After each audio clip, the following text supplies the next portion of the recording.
What's up, guys? Welcome back to the YouTube channel. I'm Turbo John. We're working on a race car today. Actually, I'm not working on a race car. I'm sitting in a chair. Mike is working on a race car. We're over at Mike's garage today. See, he's got the Challenger back in the shop, and it has another Procharger on it. Let me show you what happened, what he's got going on. Y'all comment, like, and subscribe. Go to turbojohnracing.com if you want to grab some hats and t-shirts. Don't forget, we got a race coming up August the 16th and 17th at Kinston Dragway. No prep, front side. It's going to be a good time. I hope to see y'all there. Check it out. All right, guys, we'll take a look. So it's been a few weeks. If y'all remember, Mike had his car at Galot a few weeks back making some passes, and we had a problem with the Procharger. The thing, it messed up in the Burnout box, and we don't understand exactly what happened. They sent it back, and they don't know. They said it just exploded. Is that essentially what happened, Mike? It just exploded. A couple things. I mean, we got some theories. They got some theories. But if you notice now, this is a little bit different. And when I say a little bit different, the transmission side, this is a F3-106, F3-D106. Horsepower-wise, it's capable of making a little bit more horsepower, like 400 horsepower. I think that one, the old one was rated for what, 1,400, and this one is rated for like 1,800. But the biggest thing is the transmission size. I've never seen an F3 in person, like, as far as like comparing it to the older one. And he's still got this old one over here. This is the F1A, which the F1X has got the same transmission. And so if you look at my hand here, it's like 8 inches total across. Now the impeller on the F1X is about the same, but if you look at the difference on this transmission size, so this is an F3, it is a solid 2 inches taller, means the gear set's bigger, heavier duty, better suited probably for higher horsepower, I would assume. I mean, it makes sense, right? That's why they put the bigger transmissions on them. That's what I'm going to assume. So they did hook us up. They took care of them. We've had some issues. That F1A over there has been flawless. No issues out of that one. It's even clocked the wrong way. The first F1X was flawless, and there was no issues with it. We don't know. That one ran for what, a half a year or almost a year? Over a year. Over a year with the F1X. Yeah, kept rupturing motors. Right, kept tearing motors up. That's right. And then he did end up having a problem with it, and then sent it back, and they fixed it. And so they took care of it. I think the first time it was like $3,000. That one come apart like the second dyno pull, and then they fixed that one on their dime, and then they got that one back, and they said it ruptured again. Now there's a couple things that we got some theories. I mean, that's all it is theories at this point. So when he had the F1A, this is the blower setup that he had, or the blow-off valve setup. So this is the street valve, essentially, right? So this is what was recommended for this little blower over here, this one blower. Now, when he went to the F1X, they told me to get the second one. They told him to get the second one. And so we got the second valve here. And these are the street ones. And so this one is basically, I can't get it stand up. There you go. This one is a 2-inch valve. And see, this one's kind of cocked open a little bit, but he said they've been like that the whole time. And they're both like that. But if I stick my hand in there, I mean, it's easy, or if you put vacuum on it. These are -6s. They come up fine, no issues at all. And then under boost, they go down, and then it seals, and then it's fine. And so when the motor is, when the engine has vacuum, these things are popped wide open. Now, one of the things that he did have on this as well is his number 6 line. So that's a big line. The internal orifice size of a number 6 is big. It is really big. So he's had 2 of them, but they come out and it had a T, and it had a single number 6 feeding both of those in a T. So you see, and that's the way I've got mine done right now. I've got 2 blow-off valves teed together just like this.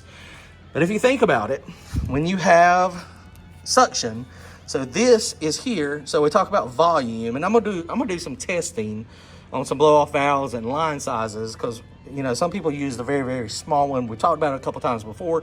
You got this volume of air that is in here, and then you're trying to get that volume of air out. And so in order to get that volume of air out, you need a bigger line. A bigger line will work better as long as the motor is pulling good vacuum, which they do when they're under vacuum. So, but when you have them teed together, Now you have both of those essentially coming down to this one source. So now you're splitting it. So what they recommend, Procharger recommends now, I don't know if they've always recommended it or not, but they recommend having 2 of these. So you want 1 of those to each one. And this is on some instructions. Use a line 3/8 or -6 minimum. Each valve requires its own dedicated line directly to the manifold. Do not tee them together. Do not tee them together. So that would probably be good. I don't know if you can actually get instructions on the website, but that might be good to have. But originally, I moved this vacuum line. This goes over for the regulator, but the T was here, right, and 1 line to the valve there, and 1 line to the valve there, and we thought it was sufficient. And the valves always worked pretty good. Always worked. I mean, the valves were always open when the motor was running. Anytime the motor was running, any video I've got, if the car is sitting there idling, both of those valves are wide open. They're wide open. And so, you know, that tells us, okay, well, maybe that was sufficient. But then we talk about how the valves move air.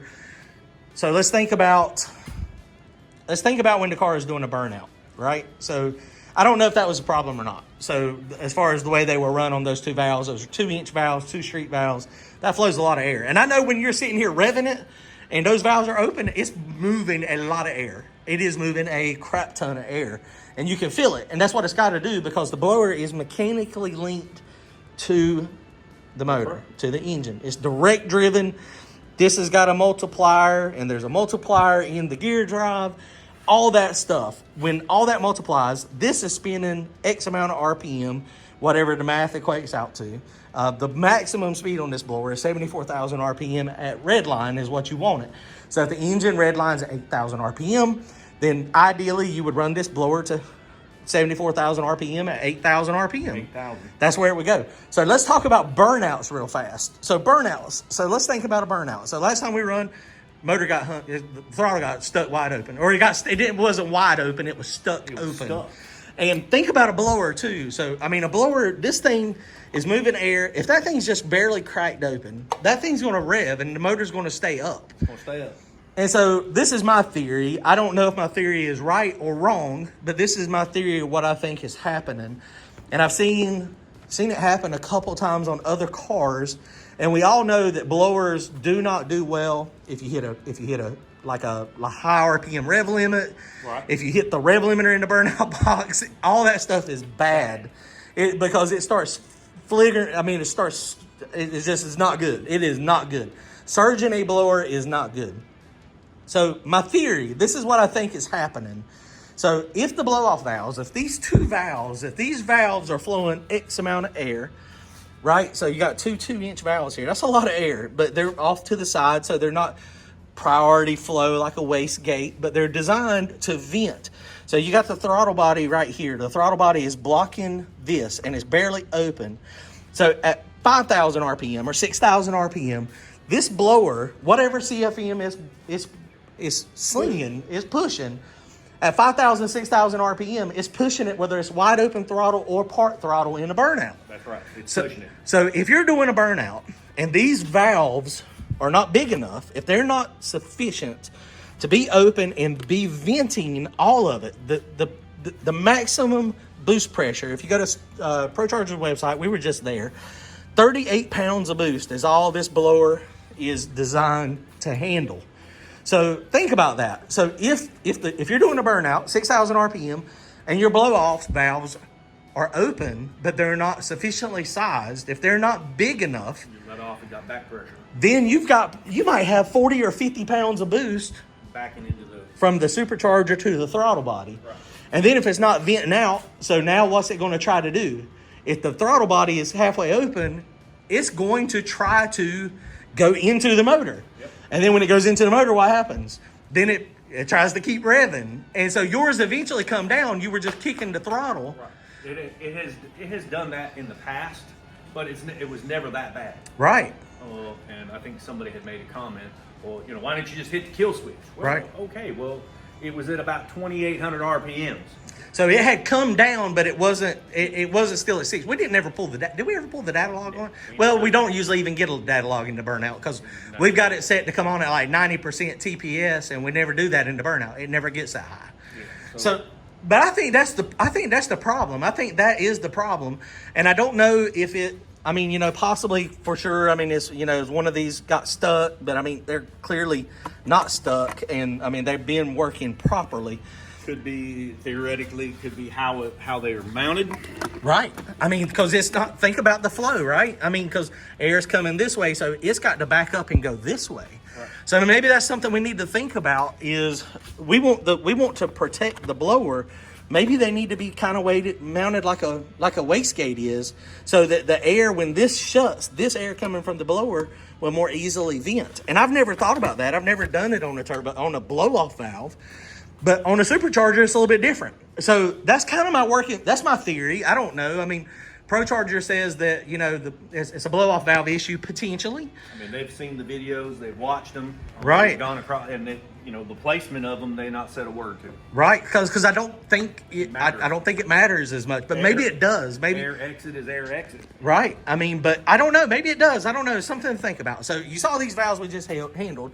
So we are going to, Procharger put this bigger valve on it, the bigger blower on it. So the F3-D106, and they recommended 2 of these valves. Now this is the race valve, the competition valve. It's called the competition valve or race valve. They have one that is bigger than this, that 3 inch, right? So if you look at it, this is, I don't know if y'all have seen these before, but these are pretty new. This is the old standard. This is what most of the time when you say I got a Procharger blow-off valve, this is what you got. The inlet, this is a 2-inch pipe. This is 2.5 inches. And it even looks like when you press it up, it even opens a little further than this one does. So being 2.5 inches, I mean, I ain't good at math, but 2.5 inches versus 2 inches, that's going to flow a lot more air. Well, it's simple math. The airflow through an orifice. I used to mess with airflow through orifices a lot when I was dealing with my carburetor blow-through days, and I was dealing with fuel flow through orifices. That's a big jump from 2 inch to 2.5, and the other one is even bigger, 3 inches. Now I told him what I would get is, I said, you need 2 of the 3 inches. We don't want to break it again. But they recommend that this should be sufficient, and especially, you know, it's not going to be making. I mean, this blower is not going to be moving like a F3-121 or something. But I don't know, man. I think the burnouts with the blow-off valves, I think that's the problem. I think I'm onto something.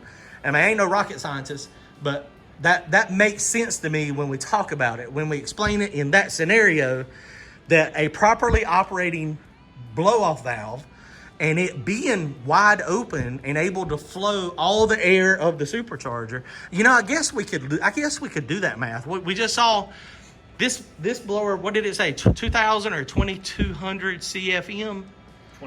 2,200 CFM. We could do basic math and say, okay, well, that's at max flow. So we'd have to.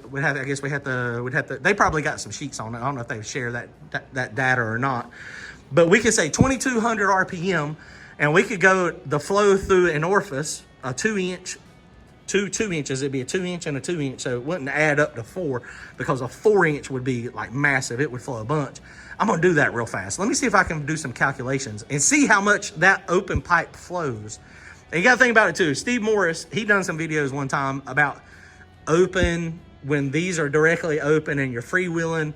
Then the blowers, it's harder on the blowers because it's pulling all the air it can get. It's not trying to cavitate. So I don't know, maybe my theory is completely off. And we just had some random oddball failures.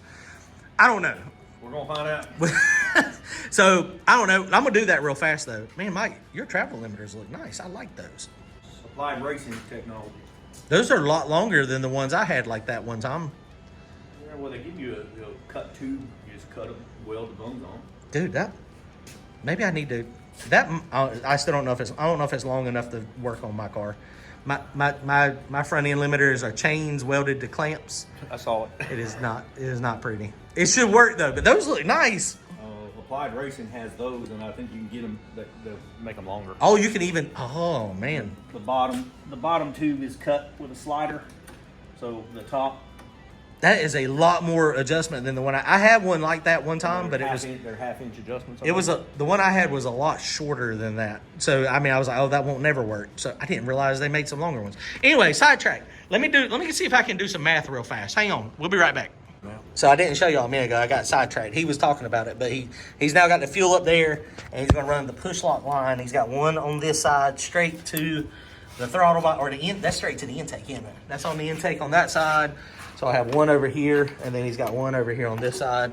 It's going to go straight back there. So hopefully we're good on the vacuum source. So I did not even realize it. This line actually came with the kit.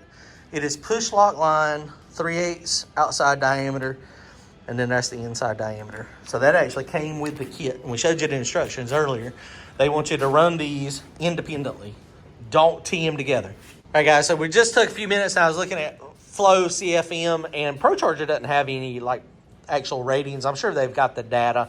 Like there are some Vortec ones that they got some data on, and some of the smaller ones are like 330 CFM, and then their great big one, they claim 1300 CFM. But these are the blow-off valves. Go to Procharger's website. If you just type in Procharger blow-off valves, you can see the different ones, and these are the ones that we talked about. So this one is the Race Open. They got some actually pretty cool videos on there too. So you see it's 2 inches open vent, and then that's the one he just got, which is the Competition.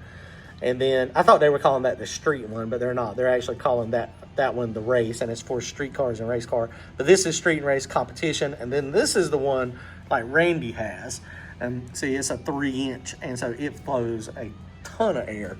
But 3 inches is big, but two of these, I mean, at 2.5, that's going to clearly flow way more than just one of these. So I think it's going to be good. So I don't know, man. He's going to try it again and see what happens. These valves definitely look more robust. He's going to keep this pipe together because he's got all the bracketry and stuff. See, it's already still mounted to this. And so this is the little blower. So that's the F1A 94. And so since he's got that, keep this in case he ever wants to put that on, if he wants to ever do any class racing or something that says you got to have a little teeny tiny blower, then that's what you'll put on it. But otherwise, we're going to try this one. We got 2 new blow-off valves. We're going to do that. This should be pretty easy to make. It looks like probably, I mean, he's going to be able to clock this like right here and then do just like if it comes up with a 90, and then probably if we do it right, we might be able to do it in one straight shot is the potential. The reason he's putting the lid back on it, he took all that off to make sure there wasn't any aluminum or anything in it. There's a little bit of like aluminum dust, but very, very small pieces. So he's sticking all that back together now. I think the motor's fine. You said you done a compression test on it too? Compression check. I scoped every cylinder with a bore scope, looked down in the piston holes, looked down through the intake runners. I didn't see any big chunks of aluminum.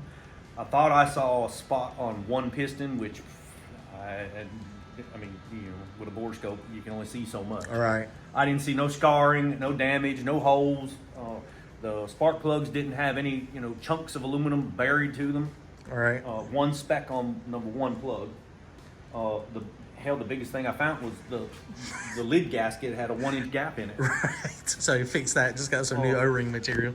Other than the fine powder, which is all through the blow-off valves, was laying down in the intake. All right. No big material. But that small stuff, it just gets eaten by the motor. Motor won't never know that stuff. It won't hurt nothing. Did find a small chunk in the IAC. Right. I took it off, so I cleaned all that. There's a couple little teeny pieces, but I mean, it's just tiny. That I don't think that stuff hurt the motor. That stuff during your normal pass, it ingests stuff like that from dirt and debris just as it's going. Well, I mean, that even had the protector screen, which I added before. Yeah, he added this several months back, and of course it doesn't seal to anything. But this little screen, you can't even really see it in the video. Basically, it just comes out. It's just trying to stop big rocks from getting sucked up into cigarette butts, rocks. Well, cigarette, but that paper stuff just that goes in a hole and be fine. Be nothing wrong with that. So he's got to order some more pipe. So he's gonna rebuild that, get it all mocked out. So if anybody has any ideas in regards to the blow-off valve placement, I mean, it's pretty much going to be a straight run with a 90, you know, possibly partial 45, you know, right, with an angle. I'm thinking just left and right, maybe staggered. Right. That's what I mean. And I've always, every time I put a blow-off valve on, I've always put it 90 degrees perpendicular to this. I swear, thinking about it now as we're talking, I almost think these things need to be like this. Like, you know what I mean? In the flow, like facing this way so that they have a better shot of the air coming out and going out of this so they grab more air. I mean, I don't know. How are you going to do that on a straight pipe? Well, you have to angle cut it. You have to, what you do is you have to extend, you have to, well, see, they've already got that cut. It's already modified for 90 degrees. I mean, what you would have to do is basically do it like this. You know? Maybe that's not worth the effort. I mean, clearly, I mean, God, that makes sense to me, though. I swear it makes sense to me. We do it all the time on turbos, like on wastegates.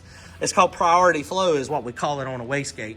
So if you take a wastegate and you mount it on the side of a pipe like this, then the wastegate is not going to flow as much exhaust because it's perpendicular, right? So if you angle it like this, then the air will go out, and it does make the wastegate work a little better. Now, and sometimes it's significant. I've seen in my own builds back in the day where my turbocharger was too small, so the exhaust was too small, and it couldn't flow the volume of air. No, it was opposite. It was too big, and the turbine wheel was really big, and so you didn't have much back pressure. And so you didn't have much back pressure, so the wastegate didn't flow much air this way. And if you put it this way, where is, you know, the exhaust was coming this way, you could lower the drive pressure.